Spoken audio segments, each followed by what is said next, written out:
So here's the sit rep, old car fun. Andre just did the gauntlet with this car and put the parking brake on, but the parking brake doesn't hold it, so I didn't realize it was on. And I was going down the road and started smelling some burning, and now this has happened.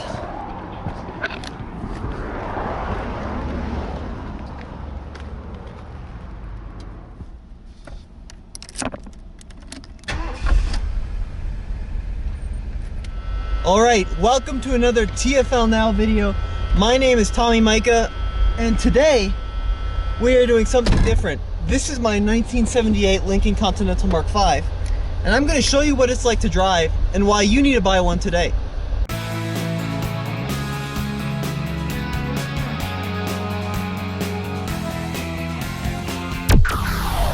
Alright, so here we go. Now the first thing you notice is obviously just the size. These cars were massive, something like 19 to 20 feet long. I mean, it's just incredible. But the second thing you notice is how small they are on the inside. These are what were called personal luxury cars. So they were these huge coupes with large V8 motors and 2 doors and small interior and very little rear seat legroom. This was all about comfort for the driver, comfort for the passenger, sheer luxury and elegance. And you know what, I gotta tell you, it really does give you that impression. Now, let's hit the road and talk about some of the mechanicals.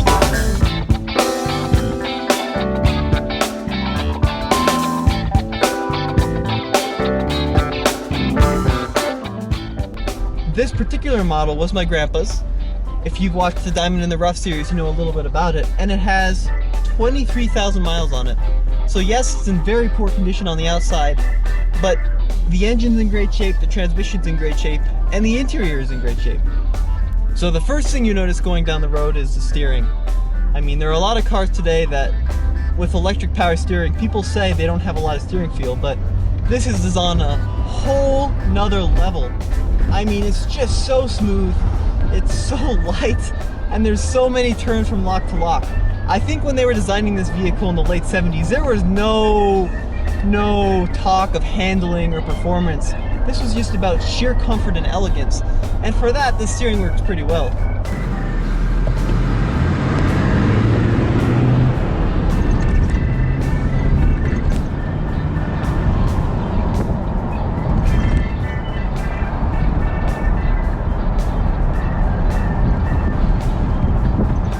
Now the next thing you notice is the suspension. I mean, there is some of it, I guess, and anytime you run over, I don't know, a buffalo or a small town, you wouldn't know. I mean, it is that smooth, it is that comfortable. Having said that, this wouldn't fly today because it's completely floaty. This is a 7.2 liter, 460 cubic inch V8. So you think, wow, it's gotta be fast, right? Well, let me give you a quick demonstration. Full throttle. So yes, it does go, but it is so slow. Now why is that, you might ask?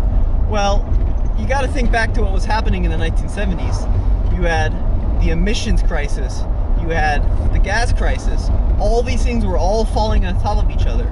So instead of designing smaller, more efficient engines, what most of the American auto manufacturers did was just clog them full of catalytic converters and pumps and other emission equipment that really just completely drained any power out of these engines. So what you really have is a 7.2 liter 460 inch boat anchor. Now if this was your car, you could easily correct that. Another full throttle pass. 35, 40, 45, 50 miles an hour in first gear. How about that for some gearing? This has a 3-speed automatic transmission, and I gotta tell you, it's pretty good actually. It shifts so smoothly you don't know what gear you're in, and that's kind of the point of these cars. It was to isolate you from the outside environment.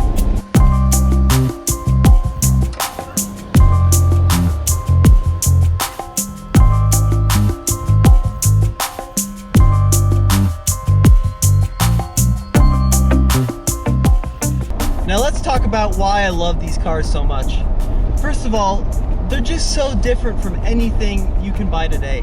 I mean, this is a time that has come and gone. The era of the personal luxury car is no longer with us. You can't buy a car this size today with this big of an engine that is this comfortable. I really don't think there's a lot of cars out there, period, that are this comfortable.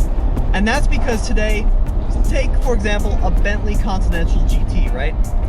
You could consider, yes, well, that's a big luxury car, 2 doors, still very luxurious.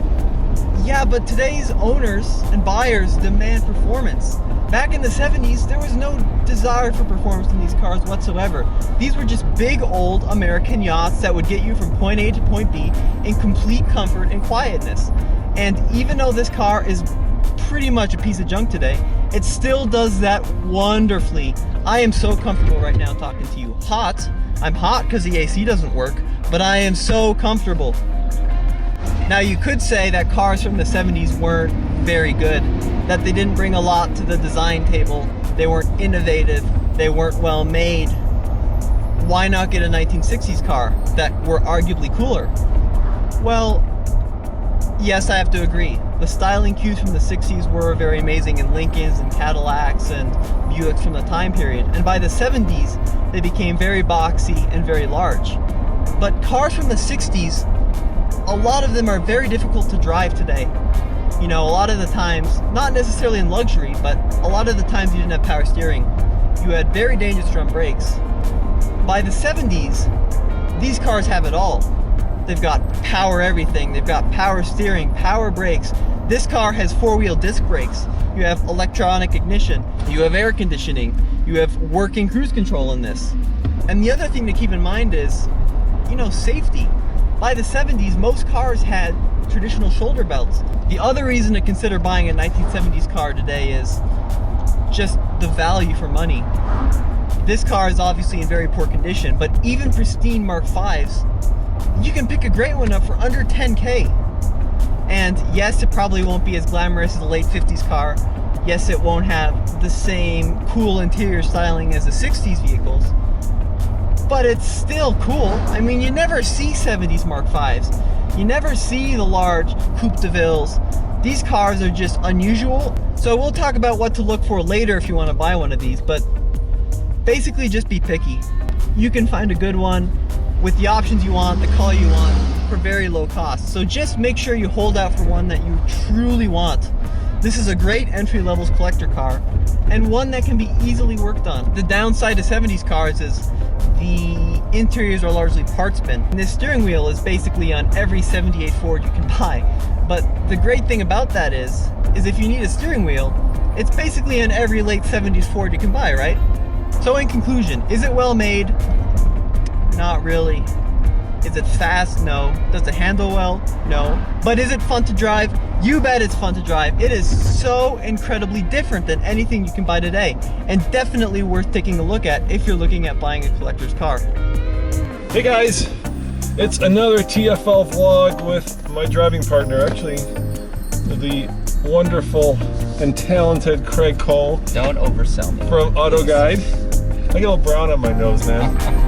And we're here in my backyard, which is Colorado. We're kind of on the other side of Aspen, actually. And Jaguar was kind enough not only to fly us here, well, I drove, but also to set up this off-road course.